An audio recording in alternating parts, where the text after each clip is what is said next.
will say that our business is stronger than it has ever been. The success of growth and where I see companies growing consistently really is your people. I mean, the story is not, does it make power? Because they all make power. The story is, what does it power? This is What Solar Installers Need to Know with your host, Hervé Billier and Joe Marhamati. Hi there, it's Hervé and Joe with What Solar Installers Need to Know, where we interview solar CEOs and experts on how they run their business on the solar coaster. We ask their private revenue numbers, we give actionable advice, and learn about trade secrets so you can run and grow your solar business. Joe and I built a solar company from 0 to 12 million in sales and got successfully acquired. If you'd like to do the same or do better, go to sungro.com/blog to get actionable behind-the-scenes lessons on running and growing your solar business. And now, without further ado, let's jump right into the next episode. Hey everyone, welcome to another episode of What Solar Installers Need to Know. Today we have two guests from one of Canada's largest solar installers in British Columbia, Shift Energy Group. Rich Lindquist is VP of Operations, a master electrician, economist, and former business partner who keeps the whole machine running. And then we have Chris Palliser, is Shift's community manager and host of the Solar PV Cast. Gentlemen, welcome to the show. Thanks for having us, sir. Thanks for having us. All right. So before we get started, why don't you explain a little bit and introduce Shift? Give us a few key numbers so that we all understand better what Shift is doing and who you serve. Yeah, so we've been doing solar installations since about 2017. That's changed over the years, how we've gone from, a few installations a year to last year is about 700. It's mostly residential, probably 80-20% split at this point. That goes up and down depending on the years. Revenue-wise, we're between 15 and 20 million a year. We work in 4 provinces at the moment. We've got an office in Victoria, BC is our head office in Vancouver, and we've got offices on the East Coast as well. So we've seen a significant growth over the last few years, but as most people in the solar industry know, it's ever changing. So we're adapting as we go. And then we've seen, our headcount in terms of employees, we've gone from 3 or 4 in the beginning to upwards of over 100. Right now we're at about 60 to 70 employees. And again, that changes sometimes as we go through various seasons or projects, that kind of thing. And that's where we stand right now. Well, let's start a conversation at the beginning of the time then. How did you get started and what have you learned about growing a business? Well, I came in early days with solar to Shift. Shift was actually in the business of doing commercial lighting retrofits is where it originally started. My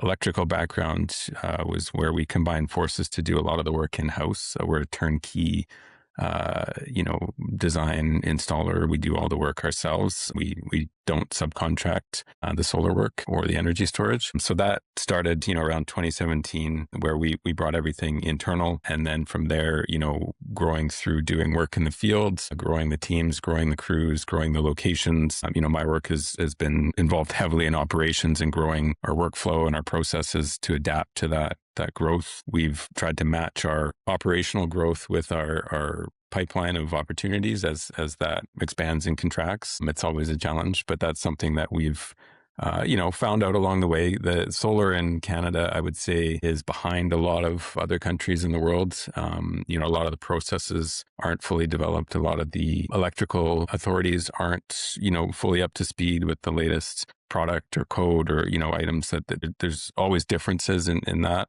respect. And we run into a lot of that. We've helped improve that, I think, along the way, working closely with those jurisdictions, but it still remains a challenge for us with the equipment and the products. They're always evolving. So we have to adapt to that as well as we go. A lot of the US made products or like international products are compatible with the Canadian market? Most of them, right? I think some of the big differences when you look at commercial, the building voltages are different. So, there's some 480 volt equipment that may be common elsewhere is not. We have building voltages for commercial that are 208 or 600 volts, whereas, other jurisdictions, other countries don't have that same aspect. And Canada being relatively small on the solar scale, we don't get a lot of, I would say, custom equipment for our installations. We take whatever we can get. The residential side is pretty standard, in terms of North American use for inverters. So that part of it's okay, but we do have challenges sometimes with what's available, what we can install, what's approved. The Canadian certifications are actually a little bit different than the US. So there's sometimes you run into that as well, just given Canada on a whole is small compared to the rest of the world for solar and storage. Interesting. What about all the racking and the other products besides electrical? Is that any problem? Not necessarily. I mean, we've tried a few different vendors, in terms of racking over the years. It's something that we, at this point, it's hard for us to change.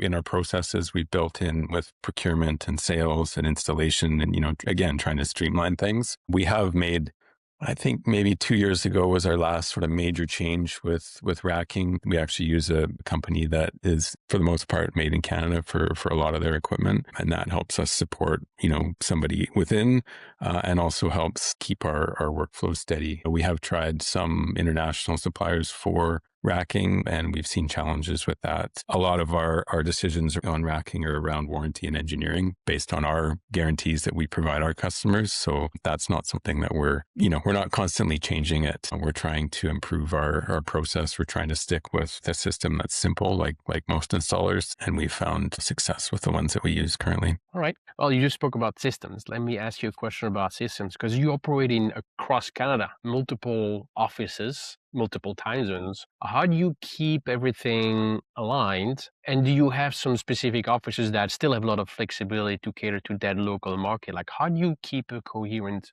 business going? Well, I guess it starts with our sales cycle, where we have the sales team where they're selling, they're in those local markets. So they have access to, do they need to go and do a client site visit? Do they need to talk to that person on the phone? They're, I guess, the start. The package that they provide is, I would say, for the most part, national. When we're selling a particular module or inverter or racking, that's something that's fairly consistent. When we talk about residential, that from there, as they develop the projects, we've shifted our model a few times over the years. We were generally centrally based in BC when we started, and we've adapted to have local representation in operations in the markets that we install. And we found with time zones and customer inquiries and all the things, it's been easier to have a local support.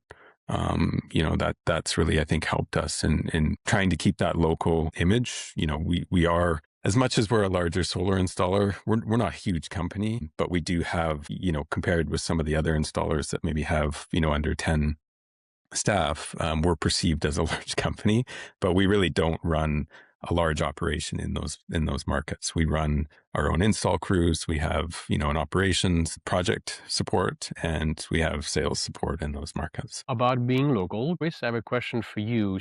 Your title is being a community manager. So that's not a very common title that I see around other solar companies. And so can you explain us what that title means, what it does, and what's the link with being local? I think that's one of the strengths of Shift is we're trying to be local across the country. And I think Colin and Rich, and I mean, my position is kind of a unique one, is kind of, you just highlighted. I came from broadcasting and I got on the solar train with Shift by a conversation with Colin and a conversation with Rich. And it was essentially, you seem like you're good at engaging with people. You should come and work for Shift. We don't know what that is yet, but come and work for us. So my role has been evolving from day one, which has been awesome. For sure. There's some days where you're like, am I doing the right thing? But yeah, it's good. And it all stems from being local. I think Rich and Colin wanted to have someone that could introduce solar and introduce Shift to people online and offline. So community manager, when we were going through titles, it started as something else and it's kind of evolved to community manager. And I'm sure it's going to evolve again because I'm kind of the yes man. I can help. So I've been very fortunate to dabble in a lot of the workings of Shift, and it's been exciting. But having somebody that can represent the company on a national stage, if you will, and also on a local stage, maybe it's at in-school education at a local elementary school, or maybe at an Earth Day event, or maybe at a music festival where we're providing LED lights for the outhouses, and we've got our branded solar trailer sitting at the event or whatever it is. So it's been a lot of fun to kind of get out, and because, as Rich touched on, solar is in its infancy in Canada. And there's so much opportunity to be the place where people learn things And I think that's where I personally come from, and Shift as well. It's an opportunity because when they learn from you, they promote you. So because there is this opportunity for education, we want to make sure the Shift is at the forefront of all of it. It's kind of a recall mentality when someone is, oh, I heard about solar. Oh, I saw that company Shift. I saw them at this event, or I saw them online. And of course, with marketing, it's all about touch points. So part of my role is to just create as many touch points with our brand as we possibly can in our local markets in the regions that we serve across the country. So Atlantic Canada Solar Summit, 1 year, and then it's back over to Vancouver for everything electric. And we're just trying to make sure that we are creating those touch points. So maybe they see the Shift van drive by, then they see us at an Earth Day event, and then they see a digital ad. And so it just builds that trust. And that's part of our goal, is to be the most trusted solar installer across the country. And there's ups and downs that go with it, as Rich touched on. I know Colin doesn't love this term, but solar coaster is a thing. And I'm excited to see it stand on its own feet now on the residential side that we've kind of been limited with incentives. So I think it's a really, really cool place. Yes, there's been ups and downs, but I think we're positioning ourselves well to help transition as many people as we can in Canada to solar. And you also have a podcast, so the PV cast. So Yeah. tell us more about that. Like, do you think other solar companies should do the same? And I guess have competing a podcast, but tell us, like, how difficult is it to run a podcast? What's the goal and what is the podcast? Yeah, for sure. The Solar PV Cast, thanks for the shout out. Again, it comes back to education. And in terms of competition, bring it all day, because I think the more people talking about solar, whether that's on a podcast, whether that's solar installers, we love that. Because if I see solar panels on someone's house, whether we did it or not, that's a win for the industry, and it gives us an opportunity to install on their neighbor's house. So it gets more and more people talking about solar, and that's what we all want in this industry. 100%. I would love to see more podcasts, and I'm confident that the Solar PV Cast will do well. It's just a labor of love. When I started, I came from radio. And the first thing I said to Colin and Rich when I started was, okay, we should have a podcast. Can I start a podcast? Priced it out, found my platform, and just started the Solar PV Cast. And I think it was like day 4 when I called Rich and Colin into a meeting, having no idea that they're trying to grow this massive solar company. Like, hey guys, I just want to corner you here for a second to get your idea on a name. And so the Solar PV Cast is what I came up with, and it's been a lot of fun. And I would imagine it's the same reason you have a lot of fun doing this podcast, because I get to have some incredible conversations with incredible minds in the world of solar. It could be Dan Balaban, the head of the Traverse Solar Project in Alberta, Canada's largest solar farm, or it could be Steve Arnold, a guy who runs a solar pedal bike cab company in Halifax, Nova Scotia. I've had some wonderful conversations with people from the David Suzuki Foundation, a gentleman who lives in Nunavut, and he's the first house in Nunavut to get solar panels, and they're vertical on the side of his house because obviously the sun is so low. So it's been a lot of fun. It continues to be a lot of fun. And so I think it's great that you've got this podcast going. We got the Solar PV Cast. We just want people to be talking about solar, and that's how we're going to move this industry forward. And Chris, right before this, the recording started, you talked to me about like your different pillars. So a few years ago, you had a rebranding, and can you re-explain about what those pillars mean? For sure, yeah. I mean, 2025 was a huge year for Shift in terms of growth. We learned a lot, and part of that growth was revamping our brand, refreshing our brand, no major changes, and a new website. So it was, I was very fortunate to be a part of the team that was kind of taking that challenge on and to sit in the conversations, the first initial conversations in the workshops about what is Shift? What is the personality of Shift? How do you want people to see Shift? How do you want to position yourself in the market against competitors? And it was a lot of fun. And out of it we came up with these 4 pillars, and it's accountability without exception, sustainability with purpose, education without barriers. We're not gatekeepers of knowledge. Again, we want everyone to know everything when they go on this solar adventure. And then people above everything, because at the heart of Shift and at the heart of solar, just like every other business, is people. We're just people that have a passion for harnessing the sun, and we want to help as many people as we can. So those are 4 pillars that I feel aligned with me personally as well, which is also why I enjoy my day job at Shift. And it's just, it's all working towards that goal of being the most trusted solar installer in Canada. And in our industry, there's a lot of, unfortunately, whenever there's a boom in any industry, you're going to get companies that hop on that bandwagon and ride those coattails and just go for the sales. And Shift is always something I've admired about Shift is it's always tried to take the high road and accountability without exception. We're human. There's going to be screw ups here and there. We're just out here doing our best. And so those are kind of the 4 pillars we landed on, which I'm really proud of that Shift stands And what by. do you do with those pillars? Is that, besides being on your website, like, is that something that lives in the company, gets rephrased and reused in different departments? Yeah, for sure. There's an internal newsletter that goes out. Again, culture is something that we're really trying to solidify because, again, in this changing industry, there's your ups and downs, and culture is always at the forefront of our mind here at Shift. And so we have a weekly newsletter that goes out. And so it talks about the pillars, obviously, in there.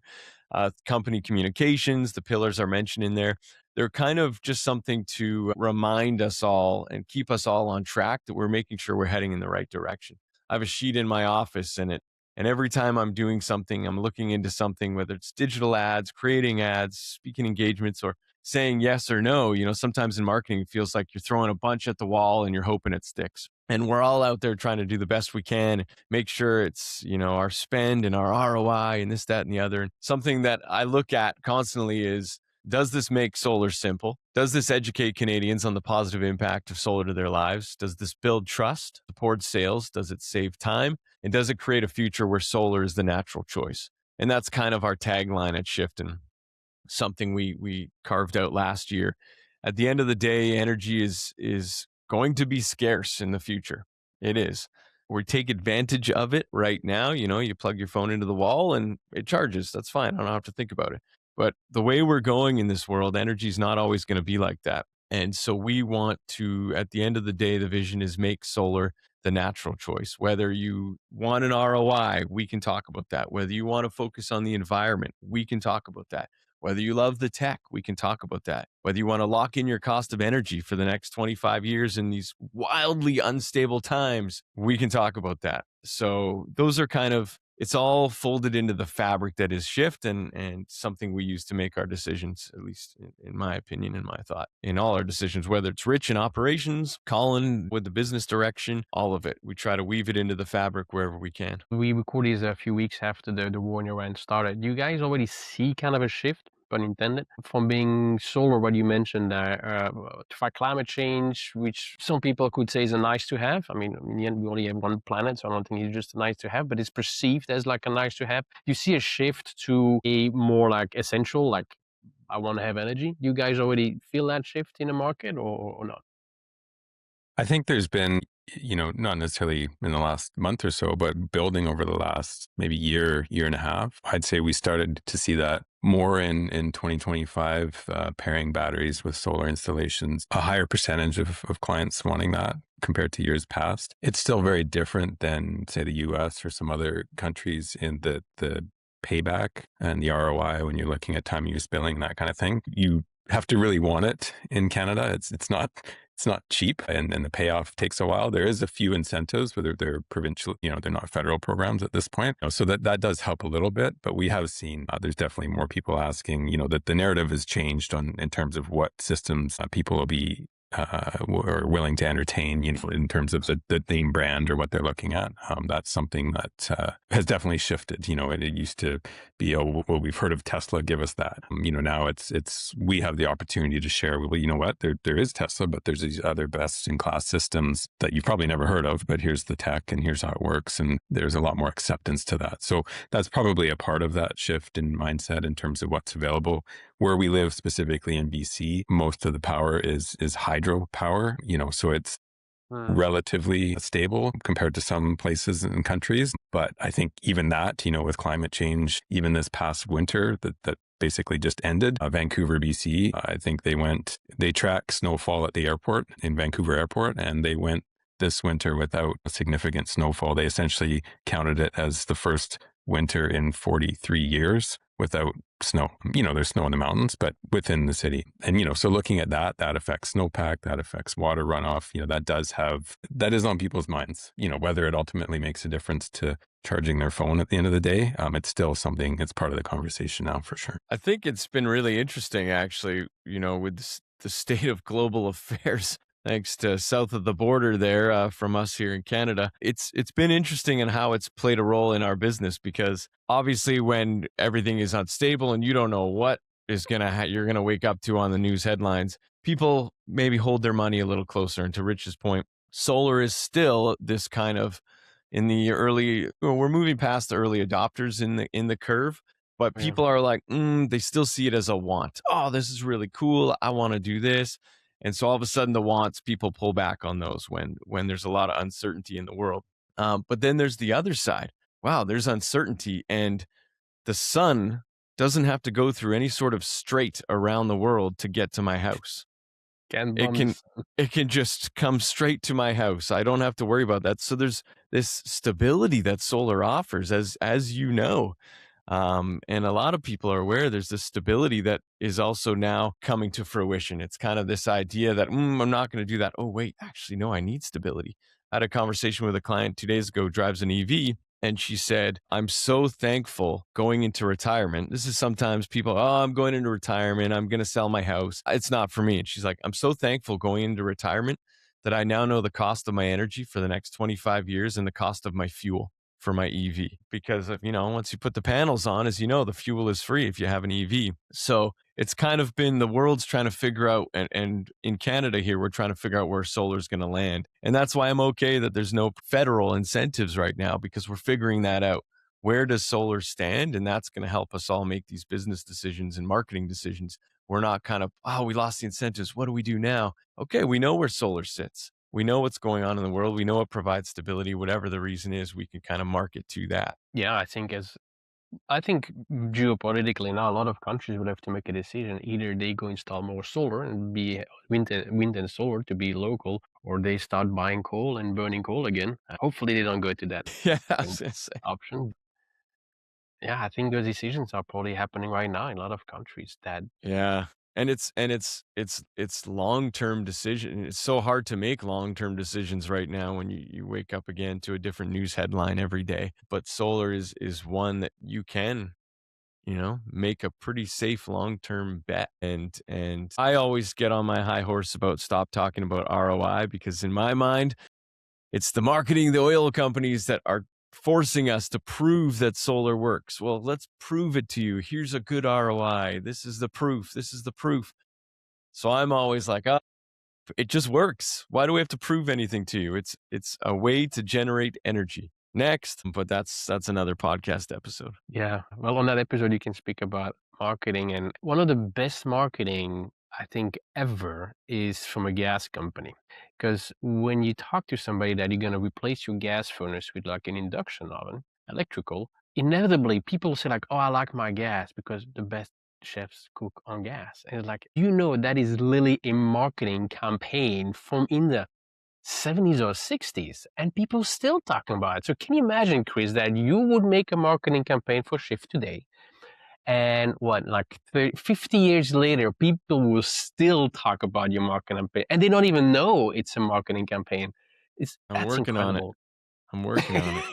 That's the plan. Yeah. Yeah, no, marketing's everything. And that's the perception that I'm out there and the Shift team every day, our installers, even like all these great opportunities to have a conversation. And we've got some of the best installers in the country. I see all our Google reviews when they come in, and for sure, installation team was great, is a huge part of it. And that's to Rich's team. And we take pride in that. And it's always top-notch service, which is great. But yeah, it's a lot of fun trying to market solar. Yeah, I don't remember where I was going to go there. I had a fun point, but it's gone now. But yeah, there's a lot of challenges with it. And it's a lot of fun for sure. A lot of fun, but also a lot of stress. So it's a stressful world to be living in general, but also running a solar company. I remember my COOs, we went through a few because it's such a stressful job to be running a solar company. And so, Rich, you're one of the chillest people that I know. So how do you do it? how do you do to stay so relaxed when I'm I'm sure listening the here, fire Rich. is happening at any moment. So when we work together, when I call you, you give attention to you in the present, in the moment here, and I'm sure there's fires going on. Maybe shift is that good that everything runs smoothly, perfectly fine. But so how are you able to keep so calm in a very stressful situation? Well, I mean, it's, like Chris has alluded to, it's always evolving. I think we've been in the space long enough to know that, and I mean, like a lot of things, perfection is very difficult. Making everybody happy all of the time is next to impossible. That's the goal, but you're going to run into things along the way that, whether that's from a particular install, when that's from a particular crew member, when that's for a particular, maybe a shipment didn't show up when it was supposed to show up. Maybe you've got a client who's changed the goalposts on you. There's all kinds of reasons that things come at you and change. I think and Chris has actually been a big part of this as well, in our feedback loop from clients, trying to put yourself in their shoes, in their instance, like if that was me, what's going to be the best outcome? Are they trying to, is there a problem on site that, we've got to deal with right away? Is it a problem that, we need to look at across the board and build into our process? It's something that, the level of, I guess living within the fire and being reactive all the time, the level of that, it changes. It ebbs and flows, and we see, if we go into a new marketplace, we obviously run into new challenges, and we try to mitigate those along the way. If we run into a new, we might put a new product line in place, and then all of a sudden there's a recall or there's something going on that we have to deal with. We deal with a lot of that. It's no different than any other solar company. I think just the ability to respond quickly to client concerns, trying to make best of the situation and resolve and put them in a place where we, ultimately we do get a review that hopefully is 5 stars, but that's something that it's always evolving. Obviously, there's a lot of team members within Shift that have a lot of experience in the space, whether that's in our commercial jobs, our field execution, some of our off-grid work that we do, there's a lot of that. Our design team, they've got a lot of team members that know how to adapt to a situation if what we thought was going to be the case. And then, we go and do a site survey and something's completely wildly different than we had expected, making those adaptations on the fly and working through with the client to come up with a resolution that works. It's challenging, but there's a lot of day-to-day points that need to be addressed. But you just go through the motions, you get them done, and you move on to the next. I think, we've always prided ourselves on delivering to the end. What contract with Shift as the client, we'll get that done for you. It is construction. There could be speed bumps along the way, but at the end of the day, you're going to get the system that you contracted. It's going to work, and we're going to stand behind our warranties and our guarantees. At the end of the day, like any other service company, you have to stand on that. There's lots of. It's the same in the US and other countries. There's lots of industry players that will say they do that and then don't. Lots of people have bad experiences with contractors, and we don't want to be that. We want to make sure that we're looking after the client at the end of the day. So that's always in the back of our minds. We try to instill that in staff to ensure that we're heading that direction with everybody. And, at the end of the day, getting more 5-star reviews than, 0-star reviews. Yeah. Yeah. I think And transparency is everything. I think being vulnerable and transparent. The moment somebody realizes you're just another human, everything just calms down. I'm not going to sit here and say we nail it every time. I see the reviews, and sometimes we don't nail it. Sometimes it's not us. Sometimes it's us.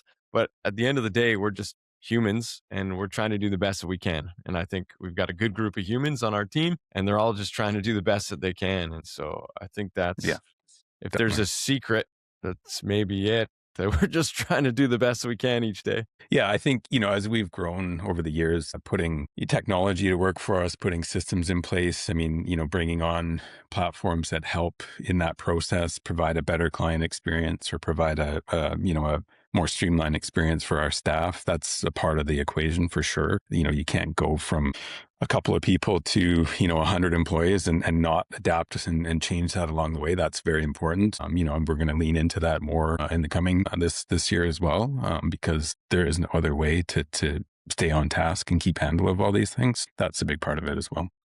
And then I have one piece of good news for you guys. So you use a Sunvo, you use the Shift app, and which you ask to have when a homeowner gives you the NPS score, tells you if they are happy or not, to give also like the reasons why. I So saw that. I saw Yep. that. That's good. Chris is probably your most Yeah. excited advocate on that point for sure. I did, because I've been getting the happies and the sads, and then I got to reach out and be like, hey, I saw you're not too happy. Great opportunity for us to have a conversation if you got some time. Now I kind of go into that with an idea. So nice work, Sunboy. you can have that conversation with your clients. I Yeah. do like And the it- and it's- conversation, but context is good. It's been a big, again, like looking at technology and how to support us and have a feedback loop of what we're doing and trying to respond. Given the number of installs we're doing, not all the information makes its way to people that need to know that information to fix things. I mean, and this is a way for us to get direct access, good or bad, to know that we're doing something right or we're doing something wrong and trying to fix that along the way. And that improves the process for the next person. That's Totally, yeah. a big one for us. No, it's a big mentality here for sure. I see a lot. I almost smile when I see a negative. Well, maybe not smile, but obviously we want more positives, and Shift does really well. We're very fortunate in that way. But when I see a negative, I think here's an opportunity for a conversation. And then I get to be the annoying guy that passes it off to the ops team and says, ops, do this, be better. We're not doing well here. And then I just wash my hands of it. And they're probably like, well, Chris, he doesn't even know. Da, da, da, da, da. I'm like, just deal with it. But that's a very important mentality of like when the problems arise, instead of like freaking out and it's the end of the world and that customer is angry, like let's take it as an opportunity to make things better. You could push it to the extreme, try to upsell everything again to that homeowner. But just like with regular O&M, it's not all bad. If they have questions and things break, it's an opportunity to kind of go back. Totally. They just want to be heard. They just want to be heard, and we're here for it all day. I mean, I probably for sure overreact, and then I send it off to Rich, and he's like, it's all good. We'll address this. It's fine. It's good. It's calm. I'm like, but this is good as done yesterday. It's cool. We'll get to it. We're on it. It's a good team, I guess. That's right. Yeah, it's cool. And then also trying to run this installing company, and then of course working on a new product, trying to lead the country with BIPV. That's a whole nother fun adventure. So tell me more about that. That was actually going to be my next question. So yes, you're in my mind. Yeah, there's the plug for BIPV. Shift has always tried to be a leader, and something I've learned from Colin and Rich and how they lead Shift is one step ahead. You always got to be looking to the future, making sure you're taking care of the moment, but looking ahead to how you can be a leader. And so BIPV is one of the many ways Shift is doing that. Adra is the product. I'm sure Rich can give you more. I know he's been heavily involved in bringing that to market, but it's really cool. And let me check my questions. Yeah, it's simple. Yes, saves time. Yes, it creates a future where solar is the natural choice. So it's good. And for the people that don't see this, you said you wrote it on in your office, a list, but I see you actually looking at it. So I got the list. Yeah, right up there. Yeah, the BIPV, it's interesting. Actually, you've got two people here that have it installed on their houses. So, we are big advocates of the technology. It's something that, when you compare it to conventional solar panels, there's quite a few types of BIPV out there. There's quite a few manufacturers. There's not a lot that in North America that's commercially available or viable, for that matter, for installation. We went to the SNEC show in Shanghai last year, and we saw there's a ton of BIPV solutions out there. Most of them haven't made their way to North America. But one of the big things is how it looks. And, that is a barrier for some people when, maybe they do have a very high-end house. And there's one there. That's Chris's installation. It's something that we looked at early on. Colin, our president, he was actually a proponent of a product made in Europe that we brought in, and we installed it on his house as essentially the first one in Canada for this product. There's other manufacturers that make products that are, kind of the same, but part of a big part of the conversation for us was the look, the architectural metal standing seam product. That had a big draw when you look at, you're comparing high-end builds. How's this thing going to look? That's not to say that, this product can be used on all kinds of houses, but that was where the initial concept was, when there's a lot of metal roof, just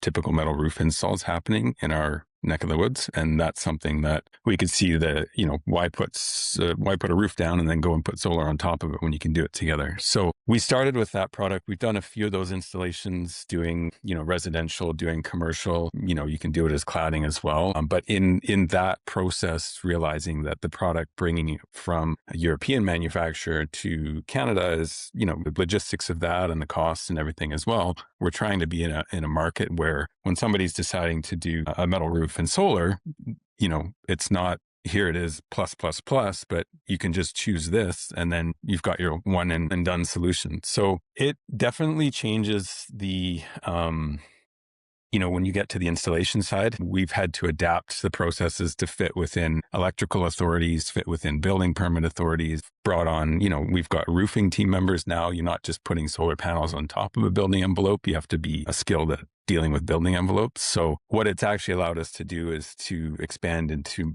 more roofing projects as well in conjunction with that. Because, obviously these systems aren't the whole roof, they're part of the roof and you've got the remaining roof to do. So that's opened up another market for us in terms of what Shift does, and we've, I don't know off the top of the head the count that we've done already, but there is not a lot of installers doing it right now. The product that we're developing through a partner company, Adra, that's something that we will bring into the market, will install, will be selling to other distributors. It's a product that will be viable in multiple marketplaces, not necessarily tied to Shift. But Shift is an installer of this product that, it's got legs for the future. We see that as being a way for us to differentiate between some, conventional type solar installations to a different market for people that are looking for that kind of solution. And, if they're in the market for a metal roof, then they've got that kind of option available. So I hear two birds in one stone. You are taking a little bit more of the roofing business and industry, not just pure solar, but do I hear correctly that with Arda, you gonna be a distributor for North America? So you become also... Shift is not a distributor of the product. They're a client of Adra. They are, we're obviously doing the first installations of this product for Adra, but that is a standalone distributor essentially. We've brought this product in and put it to market and tested it. We're doing the trials of it at the moment. The next version will be doing more installations. Shift will be doing more installations starting at the end of April with this product as well. So we're trying to move that market forward. So it's a better option. It's a commercially viable option. It's an option that can be serviced down the road. It's relatively simple for, I would say, not your basic solar installer. You need to have experience with roofing, or you need to have a partner in roofing, subcontractor that you can work with who understands it very well, because you are taking on part of the client's roof or all of their roof, depending. As a model for an installer, it's allowed us to chase, a higher project value. Instead of showing up and putting solar on, you're showing up and putting the roof and the solar on. So it's a better business case for us as well. And this is only metal roofs, right? You can adapt it, I think, theoretically to asphalt. Right now, we're just focusing on metal. That may come down as an option down the road. But again, the look of the architectural look that we're going for, and the markets that we serve, the areas that we serve, metal is relatively common. So it kind of goes hand in hand. Fantastic. Yeah, it's been a lot of fun on the marketing side because wow, it's creating a lot of conversation. This is what people want. This is like you said. Now we just need to get Ryan Reynolds to stand in front of it, and then we can do the marketing that we talked about.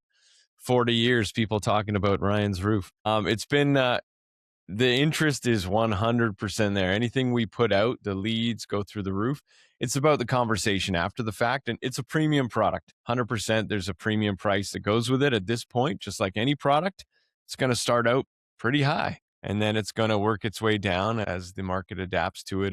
But it's people want a solar roof. They want solar panels, 100%, but why not do both if you can? And so it's really exciting to be able to be behind these cool videos, getting the views online about this cool technology. It's finally here. It's here in Canada. This is what we've been waiting for. So yeah, I think it was Colin said this. I like Shift is an incubator for this product. So it's been fun being at the front lines and testing it out. Yeah, there's been, probably a lot of people in the space already of, hearing of the Tesla solar roof and, the other products that are out there. I think that some of the challenges with that is just the ability to do the installs and the amount of labor it takes to do them and to do them well. So that's something that we've been working on and making sure the product is adaptable. So it's, the skill set required to do it is not so specialized that you've got to hire specific people to do these specific things. You have to be involved in roofing, but we're not trying to make it so it's an overcomplicated installation that takes weeks and weeks and weeks to do. It's got to be in line with similar roofing